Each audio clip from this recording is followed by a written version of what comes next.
Hey, j'espère que vous allez bien. Donc aujourd'hui, on se retrouve pour une vidéo story time de l'extraction de mes dents de sagesse. Donc si ça vous intéresse, je vous laisse avec la suite. Hey! N'hésitez pas à vous abonner. Alors, il faut savoir que déjà, c'était toute une histoire. En fait, j'ai porté un appareil dentaire et vous savez, après, on vous fait les radios et tout pour en gros savoir si vous avez les dents de sagesse ou pas enlever parce que sinon ça peut faire bouger les dents et en fait l'appareil dentaire aurait servi à rien. Donc moi j'ai fait cette radio, donc je devais être en terminale, quelque chose comme ça, et bah j'ai 4 dents de sagesse quoi, j'ai eu 4 dents de sagesse et donc il fallait les faire retirer, laisser traîner le truc et tout nanana. Après du coup je suis arrivée à la fac, donc du coup j'étais plus du tout dans la même ville que mon dentiste, mon orthodontiste, et donc on s'est dit qu'on allait faire ça pendant les grandes vacances.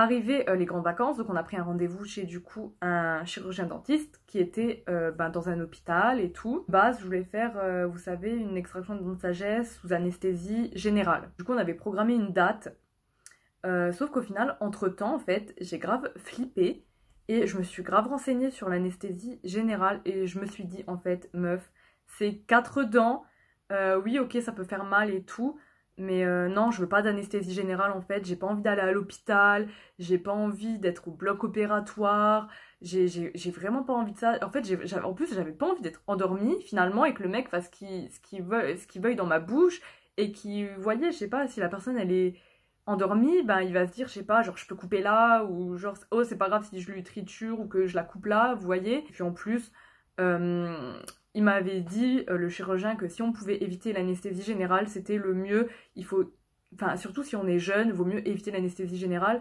Pas tant pour les risques, oui, parce qu'il n'y a pas tellement de risques à se faire enlever les dents de sagesse, hein, mais plus, vous voyez, pour le après, votre organisme va quand même subir quelque chose qui normalement il ne devrait pas subir. Donc du coup, entre-temps, où normalement j'avais planifié l'opération, bah j'y ai pas été parce que du coup j'ai grave changé d'avis. Donc du coup, je suis pas du tout retournée à ce chirurgien là qui était à l'hôpital. J'ai pris rendez-vous chez un chirurgien qui était dans un cabinet. Il était à Metz, si ça vous intéresse. Je vous mettrai le nom du chirurgien qui m'a opéré parce qu'il était vraiment hyper cool. Enfin franchement c'était génial. C'est un chirurgien qui m'a paru grave plus calme, vous savez, que l'autre que j'avais eu à l'hôpital. Et du coup, normalement, vous savez, quand vous le faites en local, c'est en 2, et puis après, vous attendez 2 ou 3 mois et vous faites les 2 autres.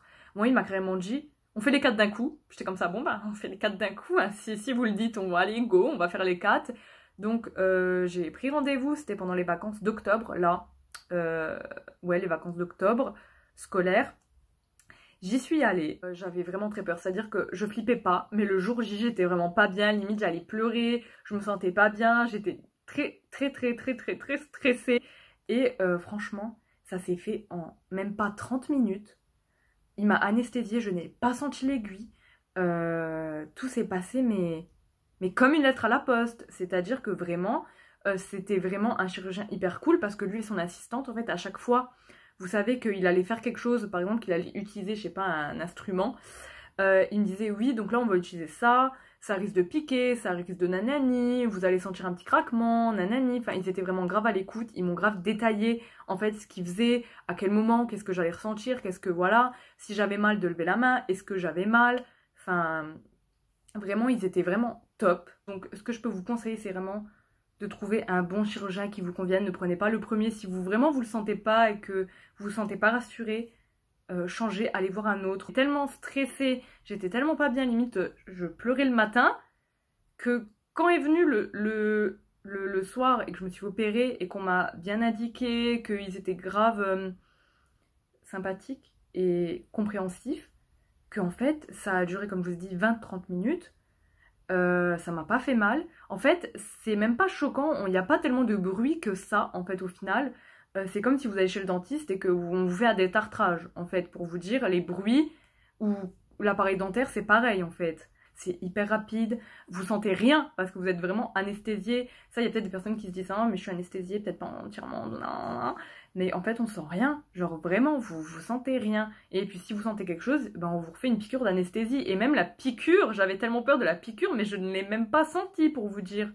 Donc franchement, choisissez bien votre chirurgien et normalement tout se passera bien. Ensuite, du coup, après l'opération, du coup j'ai pris directement un cachet de codéine Et honnêtement, je me sentais hyper bien, c'est-à-dire que la codéine n'avait aucun effet sur moi. Je parlais, et ça, je vous conseille vraiment, par contre, si vous vous êtes fait opérer, en fait, vous êtes tellement anesthésié que, ben, en fait, après, vous parlez normalement, comme si c'était rien passé. Moi, c'était mon cas, et en fait, c'est pas bien parce qu'il faut éviter de parler parce que plus vous parlez, en fait, plus ça va vous ouvrir la bouche, etc. Et ça va vous faire saigner, parce que vous saignez, du coup, un petit peu. Et le fait de parler, en fait, ça va accentuer. Donc, évitez de trop parler, de trop, vous savez, faire de gestes, etc. avec la mâchoire. Reposez-vous, tout simplement. Et ne faites pas comme moi. Ne parlez pas comme ça, en mode voilà. En plus, la codéine n'avait eu aucun effet. C'est-à-dire que normalement, avec la codéine, je sais pas, vous êtes quand même un petit peu shooté. Ça reste de la morphine. Mais moi, j'étais pumped up. Hein, j'étais bien. En plus, j'avais pas mal du tout, vu que j'étais encore anesthésiée, je ne sais pas. Le lendemain matin, en plus, oui, donc le soir, j'ai mis des poches à glace.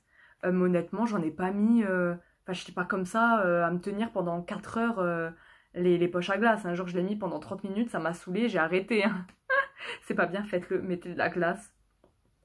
Mais oui, j'ai dû en mettre ouais, pendant 1 heure. Allez, maximum 1 heure. En fait, j'en avais une et vous savez, je la passais à côté. Hein, voilà. Mais vu que j'avais pas trop mal, voilà quoi. Le jour suivant. Du coup, oui, parce que du coup, le soir, j'ai bu du yop. Voilà, j'ai bu du yop parce que c'était déjà même dur, en fait, d'ouvrir la bouche. Vraiment, le soir, quand j'ai mangé, hein, je vous parle, c'était un peu plus dur d'ouvrir la bouche. Et puis, avec un peu le goût du sang, voilà, on n'avait pas trop la tête à manger. Le lendemain, par contre, donc, en fait, ils vous disent, donc, vous avez plusieurs cachets à prendre, anti-inflammatoires, il me semble, antibactériens pour pas que ça s'infecte. Du coup les codéines si vous avez mal. Et donc du coup, vu que je pensais que j'allais avoir supra méga mal et que ça allait se réveiller, j'ai pris de la codéine. C'est-à-dire que je vous conseille vraiment de prendre de la codéine seulement si vous avez mal. Et encore, parce que franchement, j'ai pris de la codéine et j'étais vraiment un légume toute la journée. C'est-à-dire que j'ai dormi, mais genre, je dormais, mais en plus, je n'avais aucune notion du temps. C'est-à-dire que je pensais, par exemple, quand je me suis réveillée qu'il était 4 heures, il était 2 heures. Il s'était écoulé 30 ou 1 heure. Donc en plus, je me sentais vraiment pas bien au niveau de mon ventre parce que du coup, vous savez, on mange pas trop quand on s'est fait opérer parce qu'on peut pas tout manger. Et en plus de ça, ben, je sais pas, le cachet me faisait accélérer le rythme du cœur et franchement, je me sentais pas bien. Donc après, j'ai carrément arrêté d'en prendre.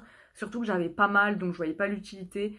Donc je vous conseille vraiment de bien lire les notices, etc., des cachets que vous prenez et de pas en prendre pour rien. Si vraiment vous avez pas mal, n'en prenez pas. Vraiment, n'en prenez pas, ça sert à rien. Ou prenez l'ibuprofène, de l'aspirine, ce que vous voulez.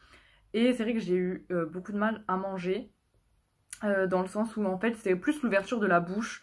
Croquer, je sentais que je pouvais croquer, vous savez, mais je pouvais pas ouvrir ma bouche, genre même pour boire de l'eau, ouvrir la bouche pour boire au goulot ou au verre, c'était déjà compliqué. Donc je buvais du yop, vu qu'en plus on doit boire que du froid ou tiède. Moi franchement j'ai pas risqué le tiède, etc. parce que ce qui est chaud ça favorise les infections, tout ça. Donc je me suis vraiment limite fait 5 jours au moins que des trucs froids. Donc j'ai mangé de la compote et du yop. C'était ça mes repas, compote et yop. Voilà. Ou à la limite yaourt. Mais même, vous savez, ouvrir la bouche pour la cuillère, c'était compliqué. Donc le yop c'était vraiment pratique, ça se buvait. Mais maintenant le yop, je crois que ça me dégoûte, je peux plus en boire. Non ouais, alors j'ai pas du tout gonflé. Je sais que ça peut paraître ouf parce que toutes les vidéos que vous avez dû voir sur les opérations de dents de sagesse, les gens vous disent ouah j'étais gonflée et tout. Moi je n'ai pas gonflé. Donc ça n'arrive pas à tout le monde parce que moi aussi j'étais flippée d'être comme ça là. J'ai pas gonflé. J'étais juste un petit peu un chouille, mais vraiment plus à ce niveau-là. Je sentais qu'en fait, vous savez, c'était un petit peu enflé. Mais sinon, j'ai vraiment rien eu. J'étais pas gonflée, j'avais vraiment rien du tout. Au bout de 5 jours, je pouvais déjà mâcher. Donc bah du coup, je pouvais pas mâcher que les dents du fond. Hein, mais genre, je prenais avec l'avant de mes dents et genre, je croquais. Je malaxais en fait avec mes dents de devant pour pouvoir directement avaler. Et en fait, j'ai vraiment eu aucun souci. Genre, vraiment, au bout d'une semaine, je pouvais quand même... c'est dur quand même de remâcher. Je vous le cache pas du tout. Mâcher, c'était quand même assez dur parce qu'il faut faire attention. Parce que, vous savez, vous avez les fils au fond de la bouche. Alors, les fils, vous les sentez pas du tout. Je sais qu'il y avait des gens qui m'ont dit que... Enfin, j'ai eu des échos comme quoi, quand les fils tombent, c'est dégueulasse, etc. Moi, j'ai pas trouvé. Parce que j'en ai un qui est tombé comme ça. Genre, ben, il était dans ma bouche, je l'ai pris, je l'ai enlevé. Voilà. Et sinon, la plupart des fils, en fait, je les ai avalés quand je dormais. Je les ai pas sentis du tout, donc voilà. Mais c'est vrai que sinon, comme je vous ai dit, ce qui est chiant, c'est que bah, vous pouvez pas mâcher, bien ouvrir la bouche. Donc, c'est sûr que vous n'allez pas vous manger un burger, hein, concrètement. Mais prenez des choses quand même assez molles que vous pouvez... qu'il faut pas en fait ouvrir la bouche vraiment en grand, genre comme ça, genre un burger, vous voyez, vous pouvez pas ouvrir la bouche autant pour le manger, quoi. Donc McDo, oubliez, quoi, concrètement. Je sais que j'ai réussi à manger des frites McDo, par contre. Voilà, donc c'était assez... Vu que c'est assez fin, en fait, comme je vous ai dit, je croquais avec les dents de devant, je faisais... et hop, j'avalais. Mais ouais, sinon j'ai pas eu de soucis au niveau des bleus, au niveau... Voilà, là ça commence du coup à bien cicatriser, donc ça fait genre... bah ça va faire 3 semaines, ça va bientôt faire 1 mois, peut-être un peu plus. Non, ça va faire 1 mois, je crois. Et ouais, c'est en train de vraiment bien se cicatriser. Donc vous avez des bains de bouche à faire, respectez-les, c'est important. Les médicaments anti-inflammatoires et tout, respectez-les, c'est important aussi. Le seul truc chiant que j'ai eu, moi, par contre, c'est pas tout le monde qui a ça, apparemment, c'est j'ai chopé des aftes. Genre vraiment, j'ai chopé des aftes, mais en plus à des endroits, je vous raconte même pas, j'en avais un sur la langue au fond, et j'en avais un au niveau du palais, vraiment pareil au fond. Donc en fait, quand j'avalais, ça me faisait hyper mal au fond de la gorge, et en fait, je pouvais mâcher, je pouvais presque mâcher, mais le fait d'avoir l'aft en fait au niveau du fond de la bouche et au niveau de la langue, mais c'était horrible. Et donc, bah, après, pas de panique, j'ai juste été en pharmacie acheter, vous savez, une espèce de pâte à mettre sur les aftes pour qu'ils partent le plus vite possible. Et de toute façon, je me nettoyais les dents au moins 4 fois par jour, donc je vous rappelle, ils sont quand même assez vite partis. Mais c'était hyper chiant parce qu'en fait, ça me frustrait, parce que du coup, je pouvais pas manger. Et moi, enfin, c'était vraiment ouf, mais vraiment, j'étais tendue, parce que c'était des vacances, je ne pouvais rien faire, je ne pouvais pas manger ce que je voulais. Vraiment, c'est horrible, c'est vraiment frustrant de ne pas pouvoir manger ce que vous voulez. Donc c'était juste pour vous dire que, au final, après tout s'est résolu, j'ai rien eu. Qu'il faut pas vraiment avoir peur de se faire enlever les dents de sagesse, que ce soit encore en plus en local, hein, j'ai envie de dire. N'ayez pas peur du tout. Et du coup, si vous avez eu des expériences d'extraction de dents de sagesse, que vous voulez les partager, n'hésitez pas de les mettre en commentaire, ça pourrait aider du coup plein de personnes. Et c'est quand même intéressant d'avoir plusieurs avis, plusieurs expériences. Donc voilà, moi je vous fais plein de gros bisous et je vous dis à plus dans une prochaine vidéo.